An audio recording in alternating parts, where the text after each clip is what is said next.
lakini lidhalimina min ansari wama lidhalimina min ansari, na ataingia motoni na hakuna mtu atakayemnusuru. Sasa watu wajikinge na shirki, yani ni kitu kibaya sana. Allah aliwapisha makufari wa Maka, aliwaambia innal mushriki najasun, hakika washirikina ni najis. La yakrabadu masajid baada ya aham, wasiingie tena msikitini baada ya mwaka ule wa 3 wa Hijiria ambao mtume alikuwa ameharamishiwa washirikina kuwa nao pamoja. Sasa tunataka tuambie watu kwamba washirikina wote hawaruhusiwi kuingia msikitini, haramu kuja kuswali. Bora wabaki mtaani, yani bora wabaki ndani msikitini watatu ambao tunamcha Allah, tuna imani ya kweli, kuliko kwa tuna kundi kubwa la watu afu ni washirikina. Wakati haramu Allah ameharamisha hawa watu. Hiki ni kitenguzi cha kwanza ambacho mtu akikifanya Allah anampeleka motoni na wala hatomuuliza. Anasema wa minhu aladhabihu ala ghairi Allah kama yadhabahu aljinni au alaqabir.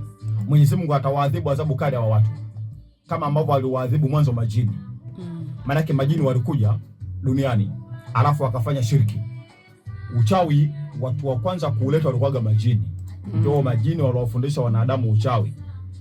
Wattaba'u ma tatlu shayatin ala mulki Sulaiman wa ma kafara Sulaiman walakinna shayatin kafaru yuallimuna an-nasa sihra. Mwenyezi Mungu anasema Nabii Suleimani wala hakukufuru. Maana kuna shutuma ilikuja kwamba Nabii Suleimani mchawi ndiye kaanzisha uchawi.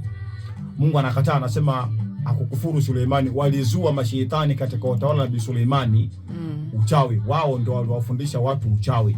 Uchawi ulisukia wapi? Wama unzila ala al-malakain bi Babil Haruta wa Maharuta. Uchawi uliteremkia Iraki. Duniani makao makuu ya uchawi yako Iraki mpaka kesho. Na hiyo Haruta Maruta ni kitabu hicho cha uchawi ama? Haruta na Maharuta walikuwa ni malaika wawili ambao Allah aliwatuma pindi walipokuwa majini wakifanya ufisadi duniani. Allah akapeleka malaika wawili Haruta na Maharuta. Wakaja duniani. Walipokuja hawa Mungu aliwapa kitabu cha ajabu sana. Kitabu kile kina mambo ya ajabu. Kitabu kile kwa kuwa majini walikuwa na uwezo mkubwa, sasa Mungu aliwapa kile kitabu ili waje wawasomee hawa majini. Kwa hiyo akawa kile kitabu unaweza ukasoma hii nyumba yote ikazama chini. Yaani jengo lote likazama chini. Alafu pia kuna sehemu ukasoma jengo likapanda juu. Ili majini waamini ilibidi waje na kitabu chenye hoja ya msingi, sababu wenyewe wana uwezo mkubwa. Sasa Allah akapeleka majini ambao wana uwezo mkubwa, akawapa malaika ambao akawapa kile kitabu. Wakawa wanawasomea kile kitabu. Kuna sehemu ukisoma mto unakauka, hata kama mto Ruvuma, hata kama mto ni mkubwa namna gani, unakauka. Ukisoma sehemu nyingine maji yanajaa. Ukisoma sehemu fulani mtu anakufa. Ukisoma ndiko hili mtu anafufuka. Umeelewa?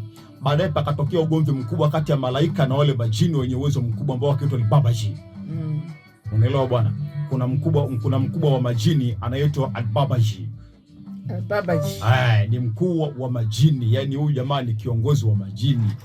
Huyu jamaa akatengeneza timu wakaenda kuwanyang'anya malaika kile kitabu. Sasa malaika wakapewa habari na Jibril kwamba kuna majini wanakuja wanataka kile kitabu, kwa hiyo waondoke. Malaika wakati wanapaa na kile kitabu walichelewa kidogo.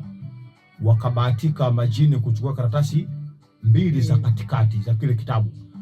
Ndio uchawi unaoona junoni unaendelea wote. Karatasi hizi ni 2 tu za ambazo zikilichukua kile kitabu. Lakini baadaye kile kitabu kilirudi. Kilienda mbinguni.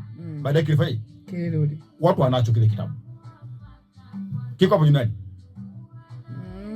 Sasa nakupata. Utanielewa tu. Najaribu kuwasilisha mambo hapa. Kile kitabu kuna watu wanacho. Na unapotaka kujua kile kitabu kina siri nyingi, wao ndio walioshika dunia. Hicho kitabu ndio waliokamata dunia, wanacho. Na zile karatasi 2 wanazo majini. Kwa hiyo uchawi wa karatasi 2 zipo kwa majini ambao kile kitabu kizima kiko duniani. Kiko duniani hapa. Baadaye tena kirudi. Kwa hiyo kuna wataalamu wanacho kile kitabu. Mpaka leo kinahifadhiwa, kipo na kinafanya kazi. Na kinauzwa. Utapata wapi? Hiyo ni siri. Kile kitabu kile ndio kitabu ambacho kinaongoza dunia. Hao ndo wakaanzisha vita ya kwanza kutumia kitabu hicho, na wao ndo wakaizima. Unaelewa? Yaani kile kitabu unaweza ukafanya ukawa tajiri au ukafanya uwe maskini. Kile kitabu ndio kina mama mwisho ya dunia. Unaelewa? Kile kitabu ndio kina nguvu ya internet. Kile kitabu ndio unaweza kurusha satellite.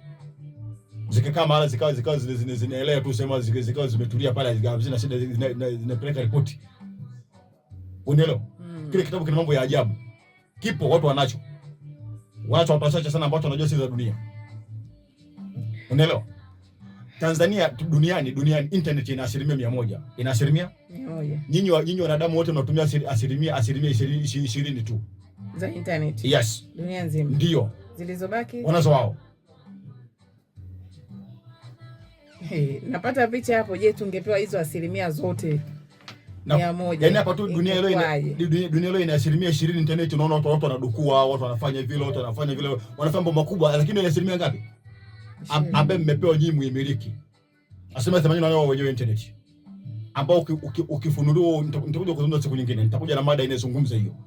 Nije nikuambie internet ni nini, nani kaianzisha, mwakani naye kuna lengo ni nini, na ilitokeaga wapi. Marekani kuna kituo cha usafiri wa anga NASA. Ndani kuna vyombo ndani pale, wana vyombo ambavyo vinaitwa aliens. Tuje kuzungumza vizuri. Wako pale Nevada. Sawa? Kwa kweli. Yako mambo makubwa ambayo watu bado hawayafahamu. Wao wanatembea tu ndele bando. Niweke bando. Weka. Kwa sasa hapa tusiweke bando. Hamna. Weka bando, endelea kutumia, endelea kuperuzi, fanya kila kitu. Mimi wala sio dhambi. Wala sio dhambi, wala sio ubaya, wala hamna shida yoyote. Lakini nataka nikwambie kwamba nyinyi dunia mnaijua 20% tu. Leo hii wanasayansi wamefanya sherehe ya kusherehekea miaka sayansi. Miaka mingapi? Miaka 20 ya sayansi. Miaka mingapi? 20. Kwamba sayansi mpaka sasa imefika miaka mingapi? 20. Yani imegraduate, imefika miaka 20, kwamba wamepambana mpaka sasa wamefikia kwamba gani, wamefikia nafasi ya 20 kidunia. Bado sana wako nyuma mno. Ndio maana tafiti za kwanza zinakata tafiti zingine. Hizi zinakataa hizi, hizi zinakataa hizi. Maana yake uenda tafiti za mwanzo zilikuwa haziko mzuri, kwa sababu mitambo iliyotumika ilikuwa inauzwa kwa internet. Sasa sababu wameenda mbele zaidi, kwa sababu wana miaka 20, wanajivunia miaka 20 ya sayansi. Bado ni hatari sana. Na dakika 49 msikilizaji zimeondoka. Sasa hapa Mishe nataka tu kufahamu kitu kimoja. Tumezungumzia pia kwa upande wa wataalamu wa tiba asili, na tumeona wengi hata huku kwetu ndio wamejaa kwa Bariadi. Sasa kuna kitu labda na mgonjwa labda ameenda hospitali, amefanyiwa tiba zote, akaambia bwana, hapa hakuna ugonjwa wote ambao unakusumbua. Yaani tumefanya CT scan mwili wote, nini hakuna, lakini yule mgonjwa bado anaendelea kuumwa. Akaamua labda ngoja niende wapi? Kwa mganga. Nikaangaliwa.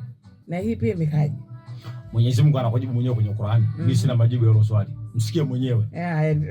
Nimsikie sasa. Anapita nalo vizuri kabisa. Surah Maida aya namba 90. Allah anasema, innamal hamru wal maisir wal ansab wal adlam rijsun min amali shaytan fantanibuhu la'allakum tuflihun. Mungu anasema hakika ya pombe yoyote ile, pombe yoyote ile, aina jina, pombe yoyote ile, lakini na kamari ya aina yoyote ile, kamari ya aina yoyote ile, lakini pia kupiga ramli ya aina yoyote ile, lakini pia na kwenda kwa wanajimu, manaki watu wa nyota. Watu wanasema nataka nikupandishie nyota yako. Kuna vitu wanaangalia. Mungu ameharamisha hiyo. Lakini pia kuna ramli ya mishale. Bariadi nimekuta mara moja vya naye. Ramli ya mishale. Yaani mimi nawajua waganga kuliko, yaani mimi nawajua waganga Bariadi sio mchezo. Wewe unakwenda kuzungumza nao sana. Unaelewa? Kuna mganga unachukua mshale. Kuna mti pale, anaulenga anachoma ule mshale. Ukichoma pale kwenye ile alama, mambo yako yanafanikiwa. Hata ukienda leo, ukitaka kuwa tajiri unafika tu pale kwa huyo mzee. Bana mimi ndio. Mzee, mimi mambo yangu unaona hayaendi. Nataka nijue kama anaweza kutajirika na kwa njia gani. Anachukua mshale, anaupaka dawa, anauchomoa. Akitupa pale kwa kilanga pap, anakwambia ingia ndani. Ukapewa masharti. Anakwambia sikiliza, utakuwa tajiri kwa njia hii na hii mpaka hiyo. Uko tayari kufuata hizo sharti? Ndio. Ukifuata unatajirika leo. Hii Bariadi wako wengi tu wa hivyo. Unaelewa? Sasa kama umeenda hospitali, ukachekiwa, daktari akakwambia huna maradhi yoyote. Sasa ukaamua kwenda kwa mganga, kwenda kupiga ramli. Yeye ramli ndio haramu. Imeharamishwa. Sio haramu kwenda kwa mganga mzee, mimi nimekuja tumbo linaniuma. Sielewi. Ukapewa mti wako pale tafuna. Tumbo linakuumaje? Linauma hivi na hivi na hivi. Yeye ajue kwamba okay, huu ni uchawi huu. Sawa. Akaenda polini akachukua majani akachemsha akakupa ukanywa ukapona. Hiyo haina shaka. Tunachoharamisha hapa ni ile ramli ya kumtazama mtu, kumwangalia mtu mambo yake ya ndani. Ukifanya hivyo umeisha. Yaani wewe utufai kwenye game. Ufai kanisani wala ufai msikitini wala utufai kwenye fani. Wewe tupishe. Tuache unatujezia watu. Sio tunajua tuna watu hapa kumbe ni jam tu. Barabara inakuwa na foleni kumbe wengine hata wala hamna maana. Ananielewa bwana. Like, kwa hiyo swali lako kujibu ni kwamba hiyo ni haram, rijsun min amali shaitani. Hayo ni michezo ya mashaitani.